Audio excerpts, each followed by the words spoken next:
Baik, Assalamualaikum warahmatullahi wabarakatuh.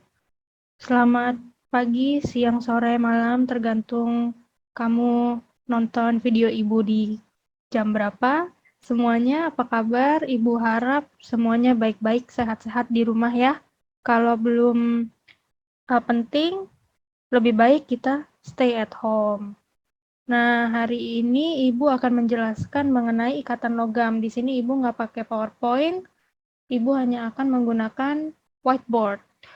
Jadi, tanpa berbasa-basa lagi, langsung kita mulai saja pelajaran hari ini mengenai ikatan logam.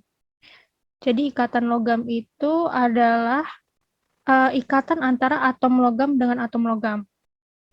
Kalian tahu atom logam itu apa kan? Jadi, semisalnya kita punya atom logam Na. Nah, atom logam Na ini nanti akan berikatan dengan Na yang lain. Seperti itu. Terus contohnya juga nggak hanya Na saja, mungkin bisa jadi ada Fe sama Fe. Fe itu logam atau bukan? Fe logam ya. Fe itu besi. Kemudian logam-logam lainnya juga bisa, misalnya aluminium dengan aluminium. Gitu. Nah, bagaimana sih ikatan logam ini bisa terbentuk?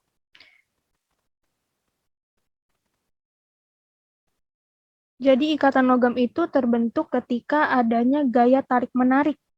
Gaya tarik-menarik antara muatan positif dari ion logam dengan muatan negatif dari elektron yang bergerak bebas. Coba kita ambil contoh dari natrium ini ya. Tadi kan kita punya natrium sama natrium. Jadi di sini ada atom natrium berikatan sama atom natrium. Nah, tadi apa? Gaya tarik-menarik antara muatan positif dari ion logam dengan muatan negatif dari elektron yang bergerak bebas. Nah, muatan positif dari ion logam di sini ion logamnya apa? Na. Na itu konfigurasinya apa? 1s2, 2s2, 2p6, 3s1 ya. Berarti dia ini cenderung untuk melepaskan satu elektron untuk mencapai kestabilan. Jadi Na itu memiliki satu elektron di kulit terluarnya, makanya dia itu untuk mencapai kesetimbangan Na bisa dan mempunyai kecenderungan untuk melepas satu elektronnya dan membentuk Na+. Jadi di sini ion positif logamnya itu Na+ ya. Na+, kemudian dia ada elektronnya di luar. Sini juga ada Na+, kemudian ada elektronnya 1 gitu.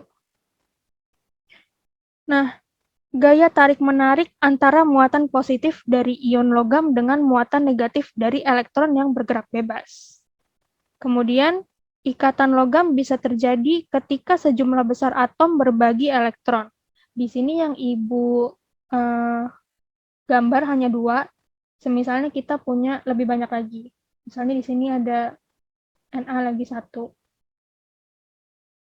Ini contoh aja ya, tapi kan aslinya banyak Na-nya, nggak cuma 3. Nah, di sini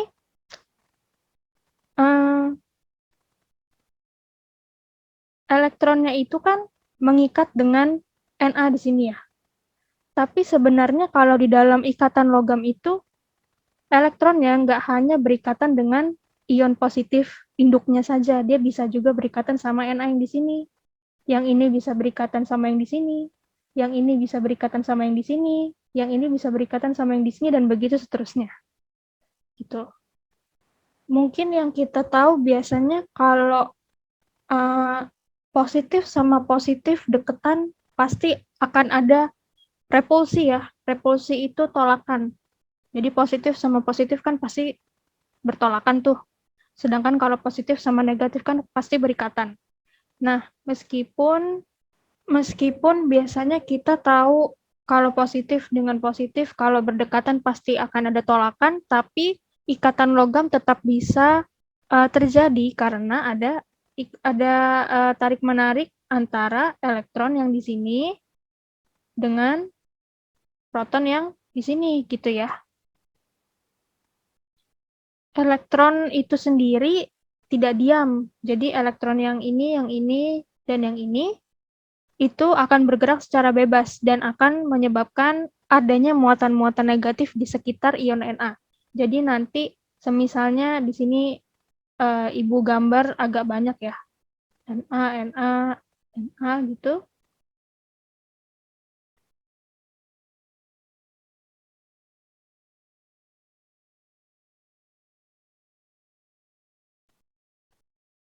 Gitu, semisalnya ada 9 gitu ya.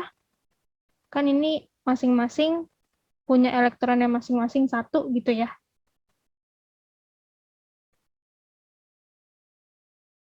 Ini ini elektronnya. Nah, nanti elektron ini dia bisa bergerak di antara kisi-kisi dari ion positif Na+. Jadi dia akan mengisi ruang-ruang kosong yang berada di antara logam-logam ion positif logam Na ini gitu. Nah, elektron yang bergerak bebas ini akan menimbulkan muatan negatif tadi ya di sekeliling ion positif logamnya. Muatan negatif ini disebut juga sebagai lautan elektron. Nah, kenapa sih disebut sebagai lautan elektron? Jadi sebenarnya di real time-nya itu elektron tuh bergeraknya cepat banget di antara kisi-kisi ini. Nah, saking cepatnya nggak kelihatan. Selain cepat dia juga banyak, nggak hanya 1 atau nggak hanya 9 kalau di gambar Ibu sekarang ya. Dia itu banyak. Jadi selain banyak, dia juga bisa bergerak cepat.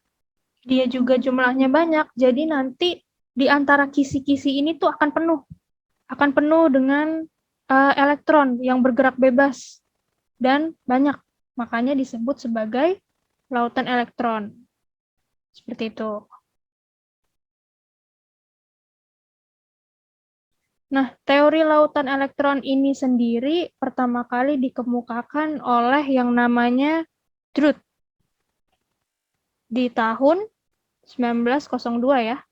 Kemudian teorinya ini dilanjutkan oleh atau disempurnakan oleh Lorentz di tahun 1916.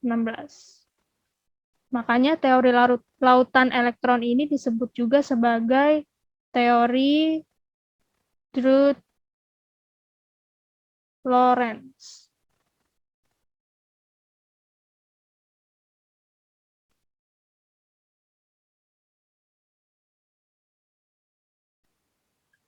Di mana di teori ini menyebutkan bahwa elektron valensi itu yang tadi ini ya, misalnya kita ada Na, kemudian Na itu memiliki kecenderungan untuk melepaskan 1 elektron. Nah, elektron ini adalah elektron valensi.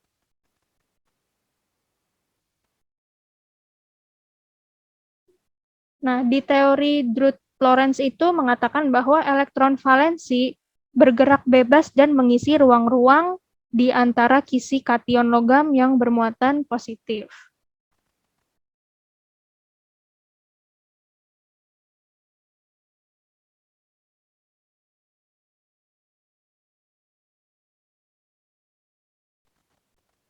Nah, di sini sekarang udah Ibu gambarkan contoh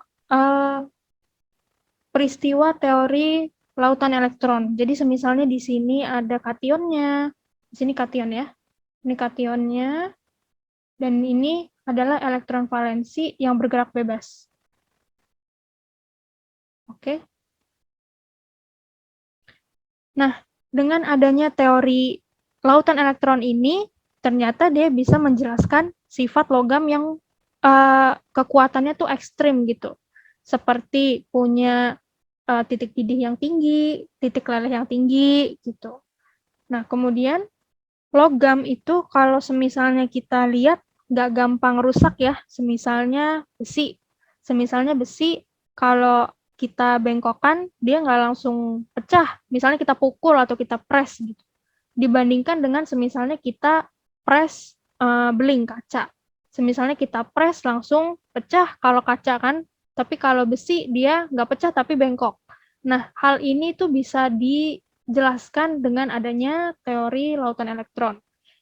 Jadi elektron-elektron yang ada di sini nih yang biru-biru itu dia memiliki kelebihan dalam mempertahankan wujudnya. Jadi misalnya ini kation Na, ini kation Na.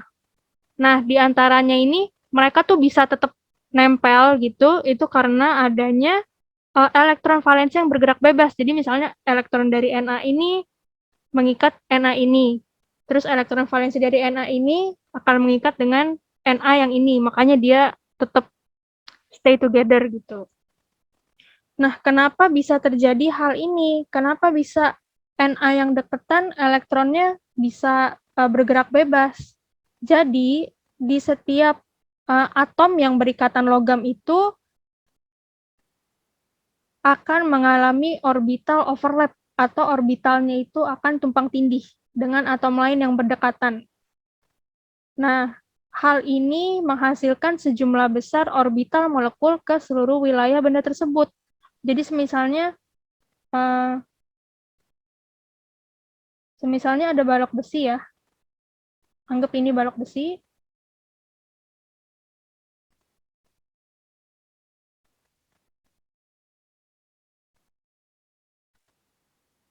dan di sini ada ujung A,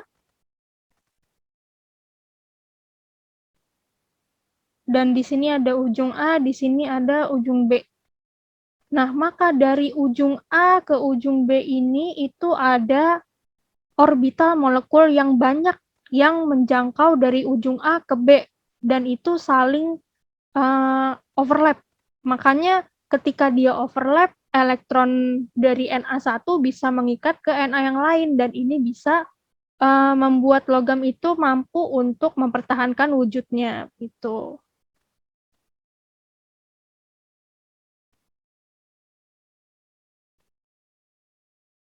Kemudian elektron bebas yang biru ini tadi ya, elektron bebas ini bisa bergerak bebas karena dia itu terdelokalisasi.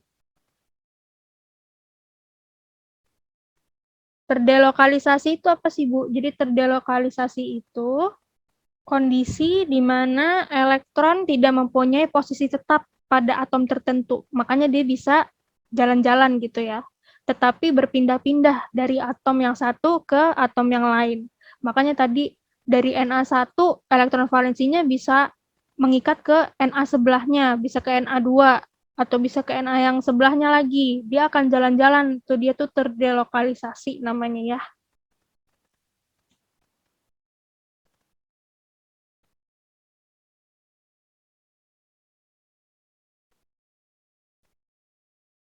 Nah, kemudian kekuatan ikatan logam itu bergantung pada tingkatan interaksi. Jadi bergantung pada jumlah elektron valensi ya.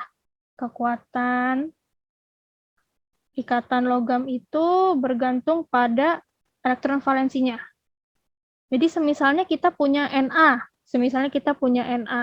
Kalau Na itu tadi memiliki kecenderungan untuk melepas satu elektron, berarti dia Na plus ditambah satu elektron min ya. Elektron ini elektron yang tadi kecenderungan melepaskan satu elektron. Selain punya Na, kita misalnya juga punya magnesium.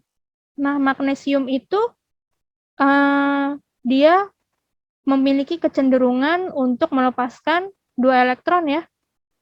Kalau magnesium itu dia konfigurasi elektronnya 1s2, 2s2, 2p6, dan 3s2. Nah, berarti untuk mencapai kestabilan, dia itu memiliki kecenderungan untuk melepaskan dua elektron. Makanya nanti di sini ditulisnya itu Mg 2 plus ditambah 2 elektron min. 2 elektron min ini adalah kecenderungan dia melepaskan 2 elektron.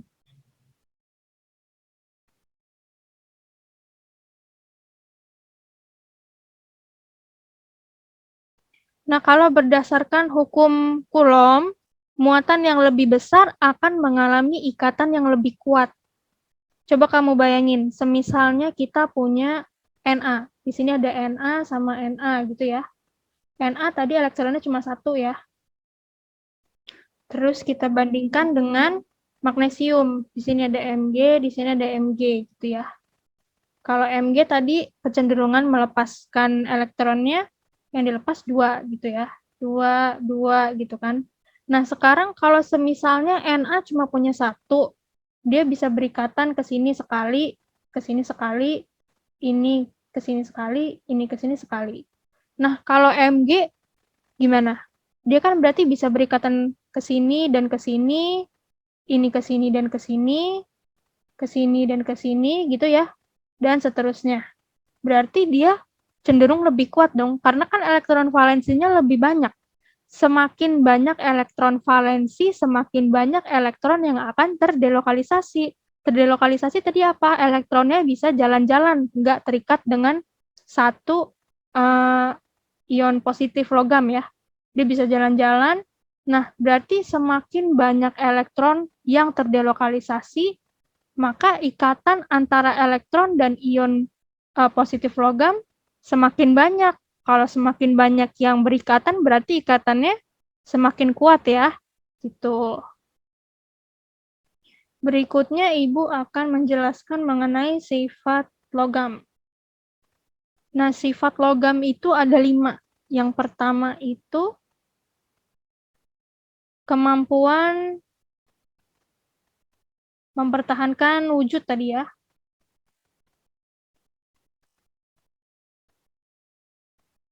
Mempertahankan wujud maksudnya semisalnya kita pukul, kita press, kalau kita press dia penyok gitu kan. Kalau misalkan kita pukul dia bengkok gitu kan, tapi dia nggak lepas, nggak pecah, nggak kalau misalnya kita mukul keramik dia langsung pecah gitu kan. Tapi kalau besi kan nggak, dia bengkok gitu kan. Cenderung bengkok nggak sampai lepas gitu kan.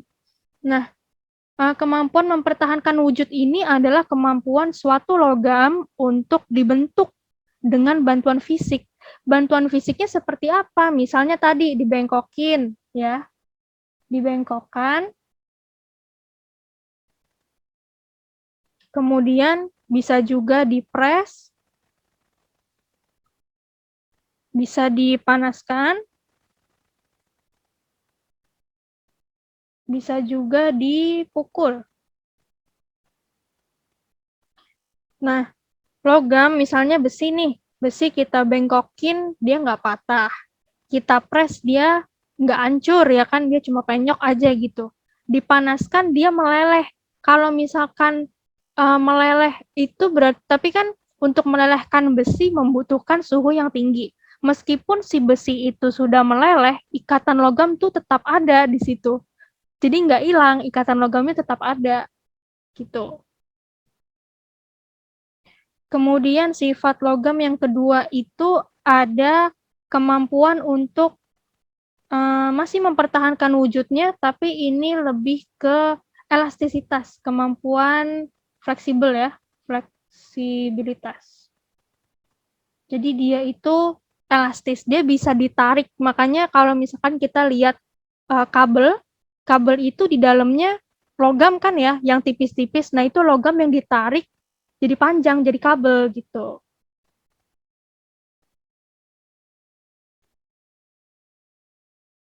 Kemudian setelah kemampuan fleksibilitas yang bisa ditarik-tarik itu ada luster. Biasanya kita menyebutnya itu dia mengkilap.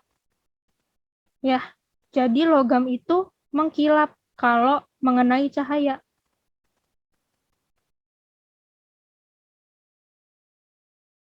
Nah, penjelasan kenapa logam bisa mengkilap itu sebenarnya masih ada kaitannya dengan elektron valensi. Jadi, misalnya kita punya suatu ion positif, kemudian di luar-luarnya ini ada elektron gitu ya. Misalnya ada elektron di sini, kemudian ada elektron lagi di sini gitu. Nah, ketika dia terpapar cahaya,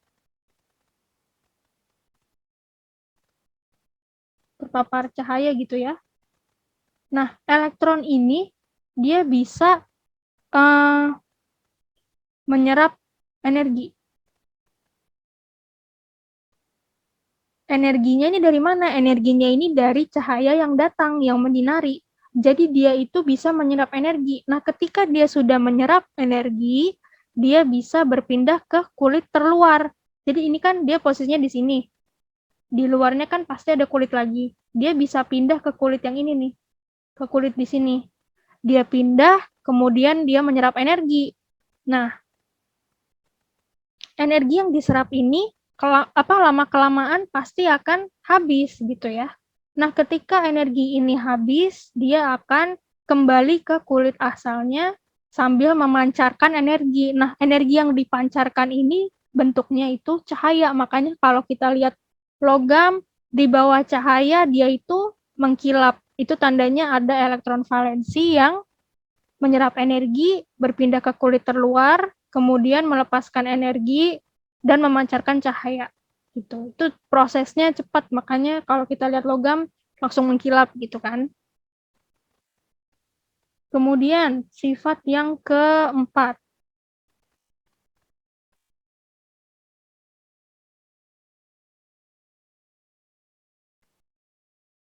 Sifat yang keempat adalah kemampuan logam dalam menghantarkan listrik.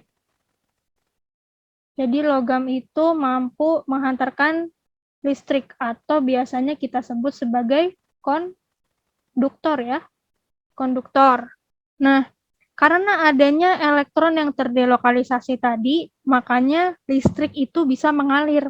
Jadi listriknya nanti dibawa oleh elektron. Tuh. Kemudian sifat yang kelima adalah kemampuan dalam menghantarkan, selain menghantarkan listrik, menghantarkan panas ya, menghantarkan panas. Nah, jadi semisalnya kita punya balok besi, gitu ya. Kita punya balok besi, ini ujung A, ini ujung B. Kemudian di sini kita kasih api. Kemudian di sini ada api ceritanya ya. Di sini ada api. Nah, semisalnya ujung A yang lebih dekat dengan api, maka panas ini bisa berbentuknya energi gitu ya. Nah, panas ini akan dibawa oleh elektron yang tadi terdelokalisasi sehingga lama-kelamaan kan elektronnya banyak nih.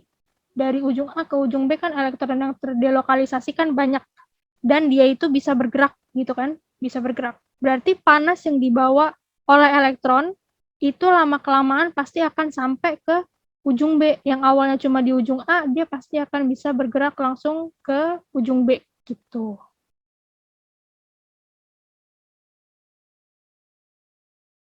Nah, sekian dulu untuk materi ikatan logam.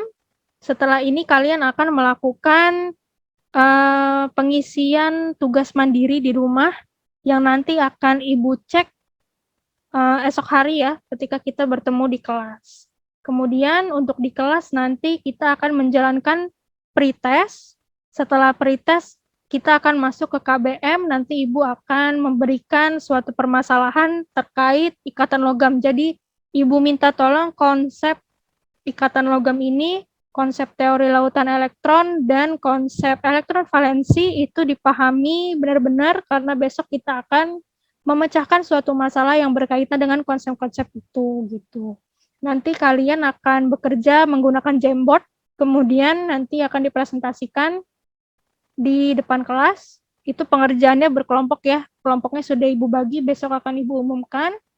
Kalau begitu sudah selesai, Ibu tutup pelajaran hari ini. Terima kasih yang sudah menonton. Wabillahi taufiq walhidayah. Wassalamualaikum warahmatullahi wabarakatuh. Kita bertemu lagi esok hari.